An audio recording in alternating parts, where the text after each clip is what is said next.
विद्यार्थी मित्रों, good morning.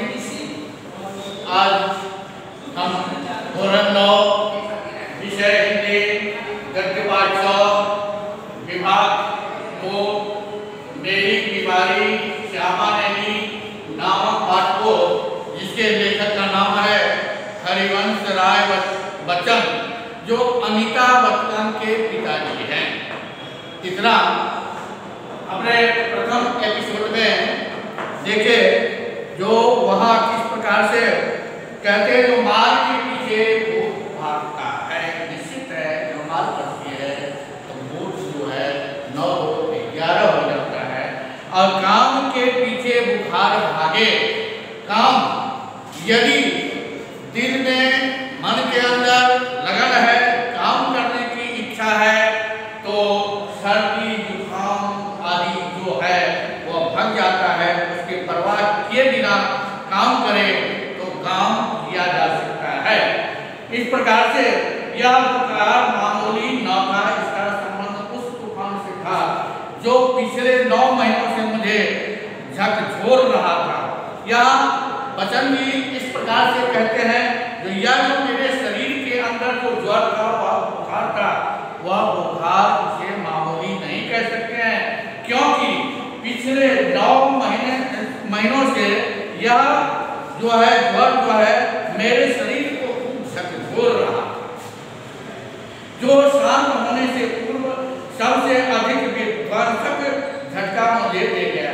जो बीमारी शांत होने से पहले, शांत होने से पूर्व मुझे अधिक खूब जोरदार विध्वंसक यानी खूब सर्वनाशक ऐसा कह सकते हैं, जो झटका मुझे दे गया, क्योंकि उसमें विद्यालय में ट्यूशनों पर मैं जाता था। उसकी आमदनी की मुझे जरूरत थी। स्कूल बंद और ट्यूशन करने के लिए जाते थे, क्योंकि पैसे की आवक की मुझे जरूरत थी। किताबों की बिक्री अभी नियमित नहीं थी।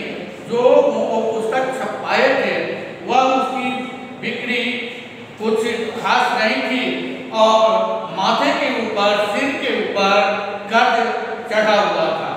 बुखार 10 दिन चला, 20 दिन चला, ऐसे क्रमशः वह महीने भर तक चला। 2 महीने तक चला, जुलाई आ गया। इस प्रकार से बुखार का क्रम चलते हुए रहा, और जुलाई महीने का आगमन हो जाता है। अब बुखार के साथ ट्यूशन पर ही जाना होता।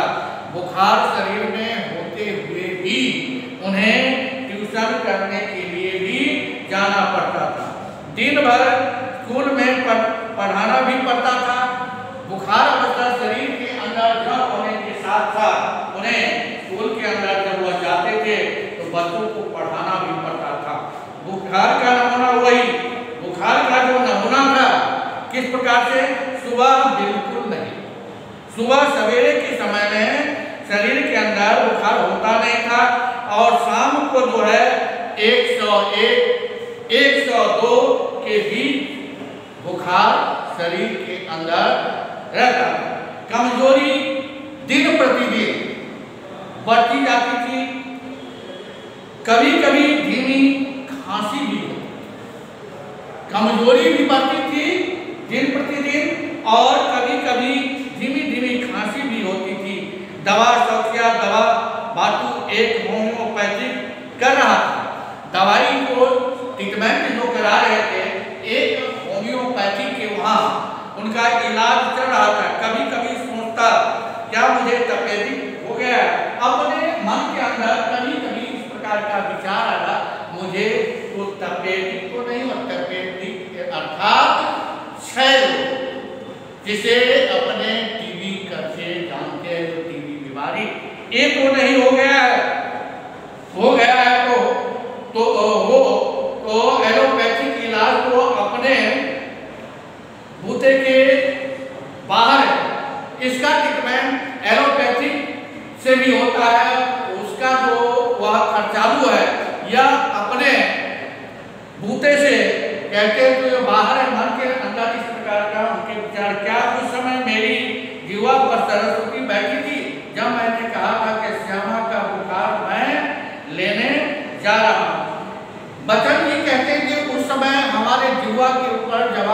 ऊपर साक्षात सरस्वती आकर के बैठी थी। जो मैंने कहा कि श्यामा का जो बुखार है वह मैं लेने जा रहा हूँ, बैठी हो तो कितना अच्छा है, क्या मैं बीमार हूँ इसलिए श्यामा स्वस्थ है। इस प्रकार से बचन जी कहते हैं जो श्यामा बैठा हो और श्यामा स्वस्थ है, जिसने पिछले 6 वर्षों से इन महीनों में ज्वर मुक्ति नहीं जानी। कहते हैं जो पिछले 6 महीने से शरीर के अंदर ज्वर अर्थात बुखार उससे मुक्त नहीं हुए, पर श्यामा को भी बीमारी भीतर ही भीतर खाई जा रही थी। यह श्यामा के अंदर श्यामा इस प्रकार से सेवा शुश्रूषा करती थी जो अंदर ही अंदर उन्हें यह बीमारी सताती थी, खाई जा रही थी। और उसने अपने इच्छा बल से जैसे अपने को स्वस्थ कर दिया था। इच्छा बल इतनी मजबूत इच्छा बल थी, अपने पति की सेवा करने में लगी हुई रहती थी, जो वह संपूर्ण स्वस्थ थे कि वह भी कहीं मेरी चिंता न बन जाए। उसके अतिरिक्त मेरी बीमारी का शायद किसी को पता नहीं पड़ता है, क्योंकि सारे काम मैं सामान्य रूप से किए ही जाता था। गर्मी में तो सभी थोड़े थोड़े बहुत दुबले हो जाते हैं। एक ही दिन उसने कहा कि मैं डॉक्टर बीके मुखर्जी से अपनी परीक्षा कराऊं। इस प्रकार से मुझे कहा गया जो डॉक्टर मुखर्जी के साथ उसका संपर्क साधा जाए और उसका ट्रीटमेंट कराया जाए। मैंने टाल मटोल की तो उसने ब्रह्मास्त्र छोड़ दिया। वह टाल बचन की टाल मटोल किए जो नहीं जाना है, ऐसे होगा जैसे घर के अंदर बातचीत में वो बोले तो वो जो है अर्थात श्यामा ब्रह्मास्त्र का प्रयोग करती है। ऐसा बचन जी कहते, मैं जब तक अपने को डॉक्टर को न दिखाऊंगा वह खाना नहीं खाएगी। कौन? श्यामा कहेगी जब तक आप डॉक्टर मुखर्जी को न दिखाओगे तब तक मैं खाना नहीं खाऊंगा। ब्रह्मास्त्र को माना ही था, डॉक्टर मुखर्जी को भय था कि मुझ पर क्षय का आक्रमण हुआ है।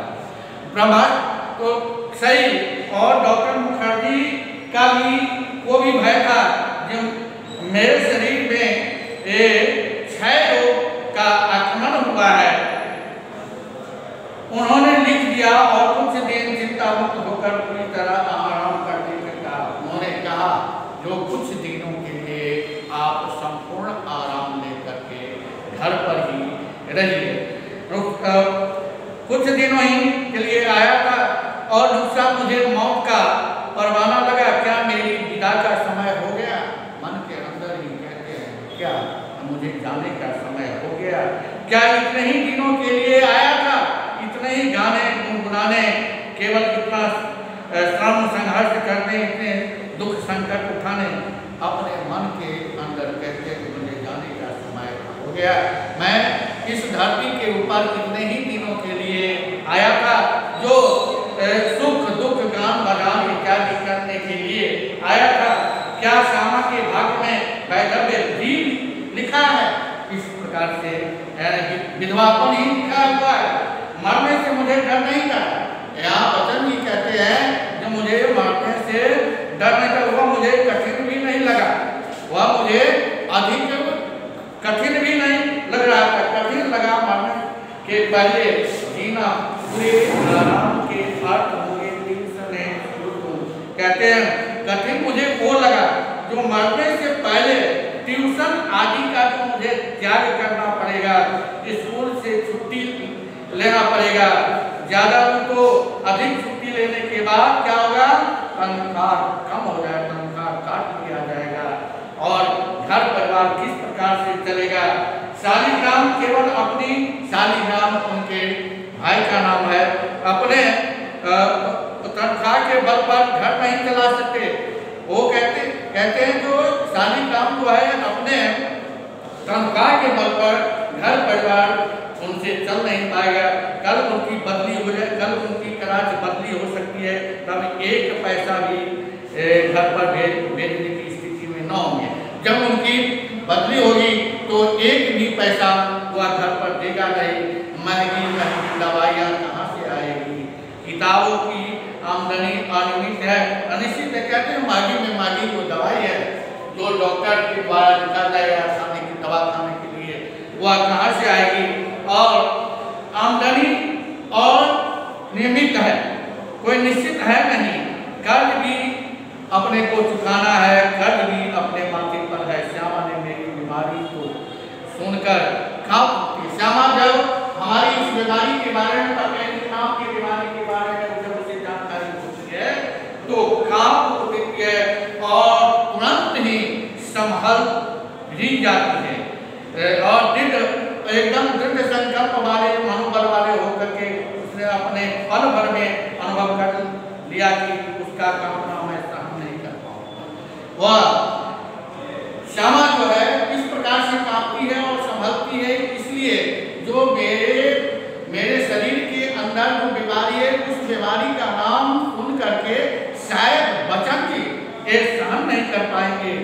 और इस खबर से मेरे माता पिता जो लकवाग्रस्त हो गए, बचन जी के जो माता पिता है तपेटिक नाम की बीमारी, क्षय रोग, टीबी रोग की बीमारी को सुन करके उनके माता पिता को लकवा जैसे बीमारी का आगमन होता है हो जाता है।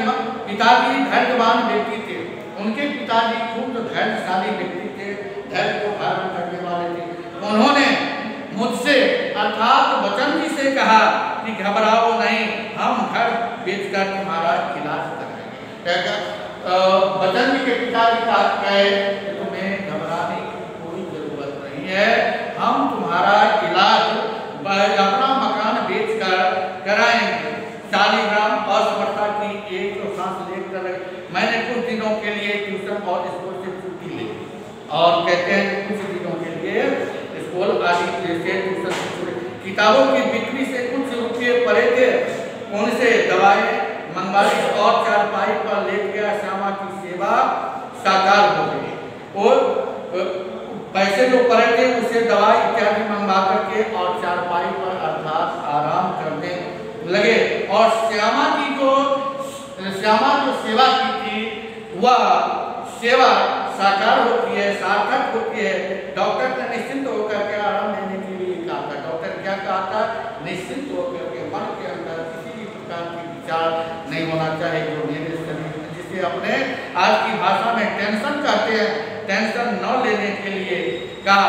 बहुत कुछ करने से चिंता के लिए समय नहीं था, अब तो चिंता ही चिंता करने को थी। विशेष चिंता भी मुझे सिर पर चढ़े कर्ज कि मेरा इलाज